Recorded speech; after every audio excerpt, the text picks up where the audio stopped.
할렐루야, 빛내리 성도 여러분, 말씀 묵상의 자리에 오신 것을 환영합니다.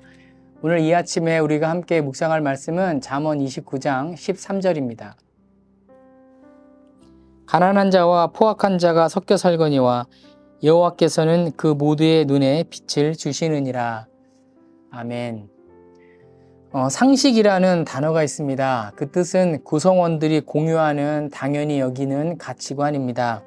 하나님을 아버지로 모시고 예수 그리스도를 개인의 구세주와 또 인생의 주인으로 모시고 살며 성령 하나님과 동행하는 삶을 살아가는 그리스도인들이 공유하는 상식은 무엇일까요?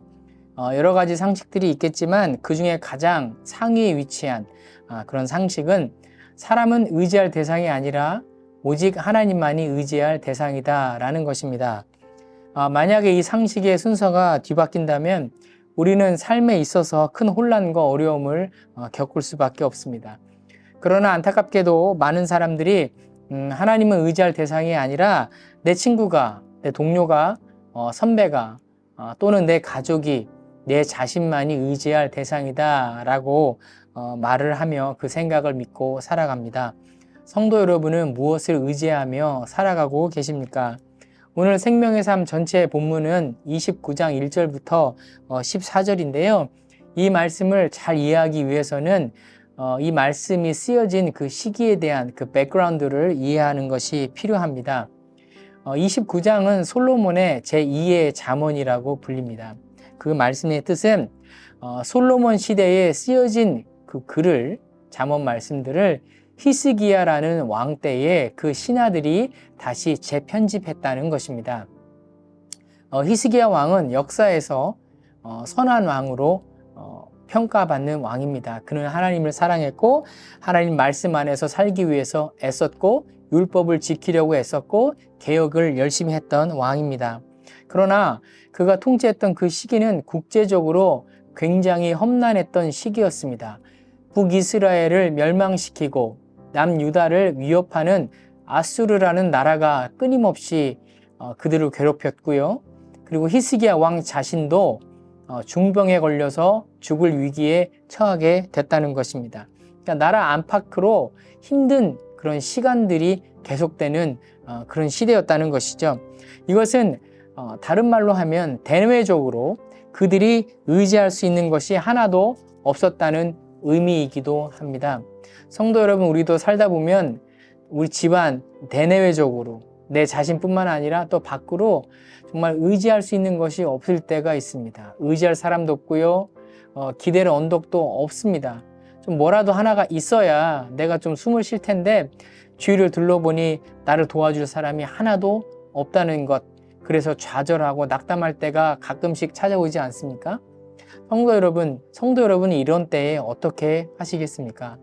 아마 히스기야 왕 시대에 히스기야 왕 자신뿐만 아니라 그 당시에 신하들도 같은 고민을 했던 것 같습니다. 그래서 그들이 했던 일은 솔로몬 시대에 쓰여졌던 잠언들을 다시 읽기 시작했다는 것이죠. 그러니까 말씀 앞에 그들이 돌아와서 말씀을 읽다 보니까 그들이 답을 하나 얻었어요. 힘들고 어려운 시기에 정말 왼쪽, 오른쪽, 앞뒤, 위아래 다 쳐다봐도 정말 도움이 없었던 그런 상황 가운데 그 어려움을 타개할 수 있는 방법은 바로 하나님 한 분뿐이다 라는 것입니다. 성도 여러분, 삶의 위기 가운데 있습니까? 안팎으로 받을 도움이 없는 그런 위기와 그런 어려움 가운데 있는 분들 계십니까? 오늘 아침에 결단하셨으면 좋겠습니다. 옆, 앞뒤, 좌우 다 막혔을지라도 위에 계신 하나님은 막혀 계시지 않습니다. 할렐루야. 우리가 하나님을 찾고 하나님을 의지하면 하나님은 우리의 기도를 들으시고 또 하늘에서 구원의 손길을 우리 가운데 베풀어 주실 줄로 믿습니다. 그래서 오늘 이 말씀을 보면 하나님을 찾는 사람, 또 하나님을 찾지 않는 사람, 그 두 사람의 그룹들을 구별을 하면서 하나님 말씀 안에 있는 사람을 의인, 또 지혜 있는 사람이라고 표현을 하고 하나님 말씀 밖에 있는 사람을 악인이라고 표현을 하면서 그 두 사람들이, 두 그룹이 하나님 안에 있었을 때의 그들의 삶의 결과들과 하나님 밖에 있었을 때의 그들의 삶의 결과들에 대해서 자세하게 가르쳐 주고 있습니다. 오늘 말씀을 읽으면서 또 희망이 없으신 분들은 또 희망을 가지셨으면 좋겠고, 혹시 하나님 말씀 밖에 떠나 있었던 분들이 계시면 다시 돌이키셔서 그 말씀 안에 돌아와 하나님께 주시는 그 축복과 그 경고의 말씀 가운데 잘 귀를 기울이시고, 경고의 삶이 아니라 축복에 있는 삶으로, 또 축복에 있는 삶에 계시다면 더 은혜의 자리를 사모하시고 그렇게 살아가시는 그런 성도 여러분들이 되셨으면 좋겠습니다. 그래서 오늘 읽은 이 말씀이 유다와 또 이스라엘 백성들을 향한 말씀뿐만 아니라 나 자신에게도 주시는 그런 말씀이 되시기를 예수님의 이름으로 축복합니다. 자, 그렇다면 하나님 말씀 안에 있는 사람, 의인, 지혜 있는 사람은 어떤 사람들일까요? 자, 2절부터 살펴보겠습니다. 의인이 많아지면 백성들이 즐거워합니다. 그러니까 하나님 말씀 안에 있는 사람은 주위 사람들을 즐겁게 만드는 사람이죠. 3절에 보시면 지혜를 사모하는 자는 아비를 즐겁게 한다. 같이 사는 사람들을 즐겁게 하고 행복하게 하는 사람이 하나님 말씀 안에 있는 바로 지혜 있는 사람이라는 것입니다. 내가 가 있는 곳이 막 갈 때마다 분쟁이 있고 다툼이 있고 짜증이 있고 화나는 그런 것들이 있다 그러면 나는 하나님 말씀 안에 없는 사람이라고 볼 수가 있는 것이죠. 그런 삶 가운데서 우리가 돌이켰으면 좋겠습니다. 7절 보시면 또 의인은 가난한 자의 사정을 알아준다. 하나님은 하나님 한 분만 사랑하는 것도 좋지만 이웃에 대해서 관심이 많으신 분입니다. 내 주위에 가난한 자가 있습니까? 그럼 내가 그 가난한 자의 사정을 들어주고 있습니까? 그 사람이 바로 하나님의 말씀 안에 있다는 거죠. 8절을 보시면 또 슬기로운 자, 하나님 말씀 안에 있는 사람은 노를 그치게 한대요. 그러니까 피스메이커가 된다는 겁니다. 그리고 11절을 보시면 지혜로운 자는 그 노를 억제한다. 그러니까 분쟁을 가라앉히는 사람이 바로 하나님 말씀 안에 있는 사람, 하나님을 의지하는 사람의 특징이라는 거죠. 만약에 이런 사람이 왕이 된다면 그 왕은 어떻게 될까요? 히스기야 왕이 이 말씀 안에 있었을 때 그가 나라를 어떻게 다스렸을지 또 가늠하게 되는데 4절을 보시면 왕은 정의로 나라를 견고하게 한다. 하나님 말씀 안에 있는 왕, 하나님을 두려워하는 그 왕은 그 나라를 튼튼하게 세워 간다는 것입니다. 그리고 14절 보시면 왕이 가난한 자를 성실히 신원하면 그의 왕위가 영원히 견고하리라 라고 말씀합니다. 그렇게 백성을 돌보고 백성의 아픔을 공유하고 그렇게 헌신한다면 그 왕위가 영원히 견고해진다라고 말씀을 하는 것입니다. 이 말씀을 보면서 우리가 여러 가지 떠오르는 생각들이 있으실 것 같아요. 한국 상황, 또 미국 상황, 전 세계에 있는 리더들을 위해서 기도했으면 좋겠습니다. 하나님, 왕들이 하나님을 두려워하게 하시고 하나님 앞에 엎드려 하나님의 나라를 견고하게 그 백성들을 정의로 다스리게 하시고 가난한 자들을 성실하게 신원하고 그렇게 약한 자들을 돌보는 정말 하나님을 무서워하는 두려워하는 그런 리더들이 많이 일어나게 하여 주시옵소서. 이 아침에 그렇게 기도했으면 좋겠습니다. 왜 그렇게 기도해야 될까요? 13절에 보시면요. 가난한 자와 포악한 자가 섞여 살거니와 여호와께서는 그 모두의 눈에 빛을 주시느니라. 아멘. 하나님은요. 악한 자나 그렇지 않은 선한 사람이나 가난한 자나 부자나 하나님은 모든 사람의 눈에 빛을 주시는 분이십니다. 우리가 이 모든 물건들을 볼 수 있는 이유는 빛이 있어서입니다. 만약에 빛이 없다고 하면 우리가 주위에 있는 것을 볼 수가 없어요. 그러니까 우주 안에는 빛이 없잖아요. 그러니까 잘 보이지 않는 것입니다. 아주 껌껌한 거예요. 하나님은 하지만 빛을 주셔서 모든 사람들이 볼 수 있게끔 하시는 공의의 하나님이십니다. 우리가 하나님의 법 안에 살고 하나님의 지혜 안에 살고 하나님의 뜻 안에 산다고 하면 하나님처럼 그렇게 공의를 실천하는 그런 사람들이 되어야 하지 않겠습니까? 판단하거나 내 마음에 드는 사람, 나의 페이버가 아닌 사람, 분간해서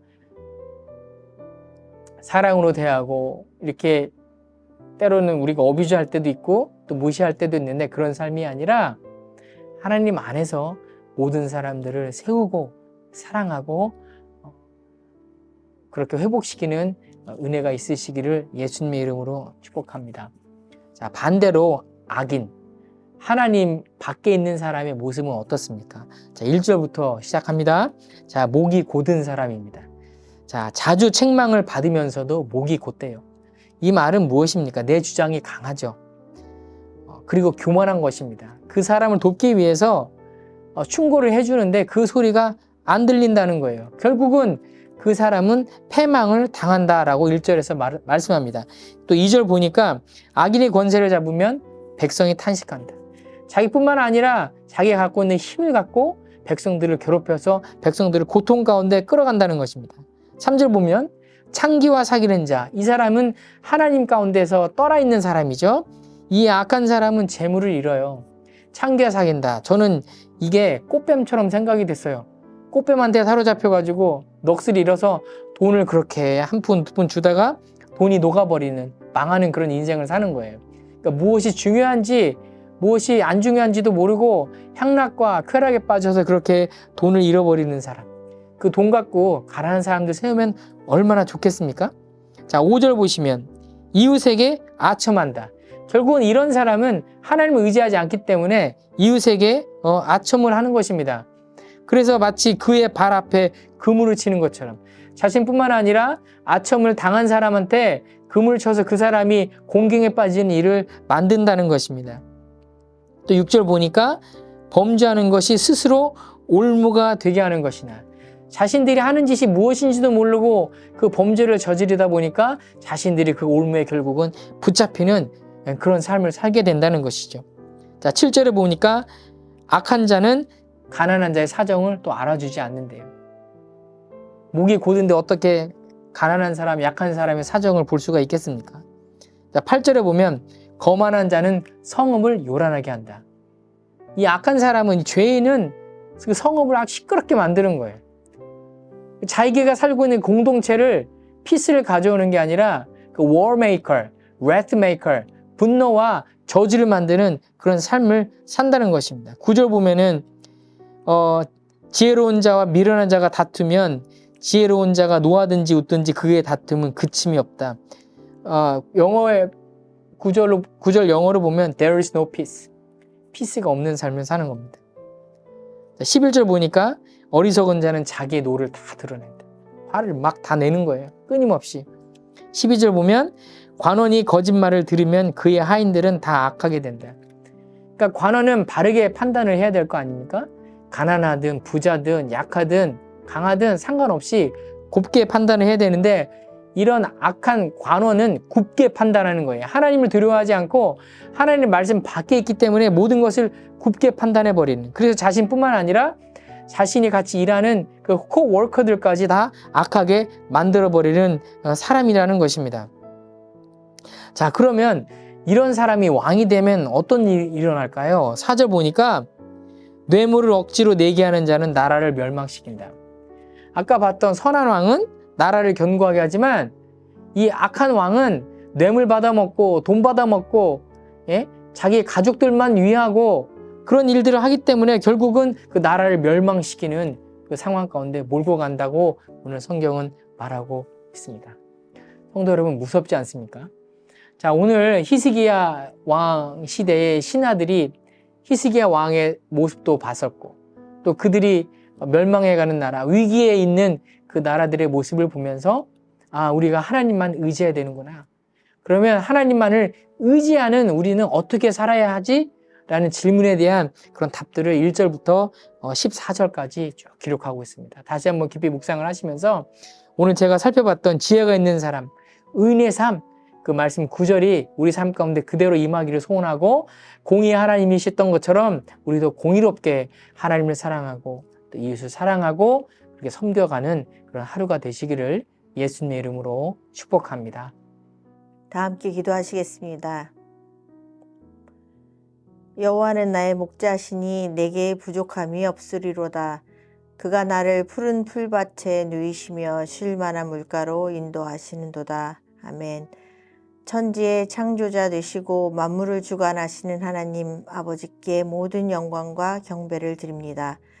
오늘도 우리를 안전하게 지켜주심을 감사합니다. 우리의 참 목자이신 아버지 하나님, 이 시간 우리를 푸른 풀밭에 누이시며 쉴 만한 물가로 인도하시는 주님의 은혜 가운데 들어가기를 원합니다. 지친 몸과 영혼을 이끌고 은혜의 자리로 나왔사오니 세상이 줄 수 없는 평안과 위로를 부어주시고 다시 살아갈 힘과 능력을 얻게 하여 주시옵소서. 우리 교회를 위하여 기도합니다. 서로 사랑으로 섬기는 믿음의 공동체가 되기를 원합니다. 섬김의 기쁨을 경험하게 하시고 아버지의 사랑을 경험하게 하여 주시옵소서. 교회 안에 행복의 에너지, 긍정의 에너지, 기쁨의 에너지가 흘러 넘치게 하시고 이를 통하여 교회 안에 생명이 넘쳐나고 소망이 넘쳐나게 하여 주시옵소서. 성도들의 삶을 위하여 기도합니다. 주님의 은혜가 아니고서는 설명할 수 없는 놀라운 축복이 우리의 삶 가운데 풍성하게 열리게 하여 주시옵소서. 하루의 시작을 감사로 열어갈 때 감사의 제목들이 더욱 많아지게 하시고 절망을 희망으로 역전시키시는 반전의 하나님을 경험하게 하여 주시옵소서. 그리하여 하나님의 은혜를 노래하며 모든 영광을 주님께 올려드리는 간증과 고백이 넘치는 삶이 될 수 있도록 축복하여 주시옵소서.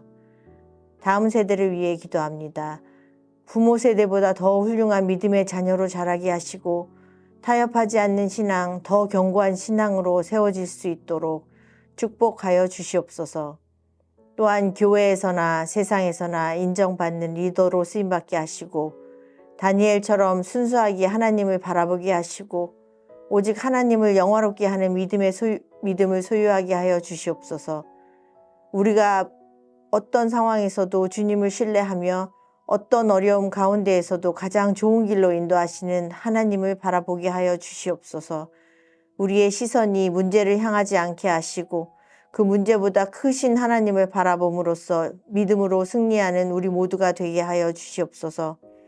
빈내리 교회 교역자들을 기억하여 주셔서 말씀 충만한 능력의 리더들이 되게 하시고 늘 영육 간에 강건하게 하시고 가정과 자녀 위에 평강의 은혜를 더하사 기쁨과 평안이 넘치는 가정 되게 하여 주시옵소서. 오늘 하루 성령의 기름 부으심이 넘치는 하루가 되게 하시고 목마른 영혼, 갈급한 영혼이 말씀으로 채움받아 다윗처럼 기뻐 춤추는 축제의 하루가 되게 하여 주시옵소서. 오늘 하루도 아버지의 은혜 안에 안전하게 지켜주실 줄로 믿사오며 우리 주 예수 그리스도의 이름으로 기도드립니다. 아멘.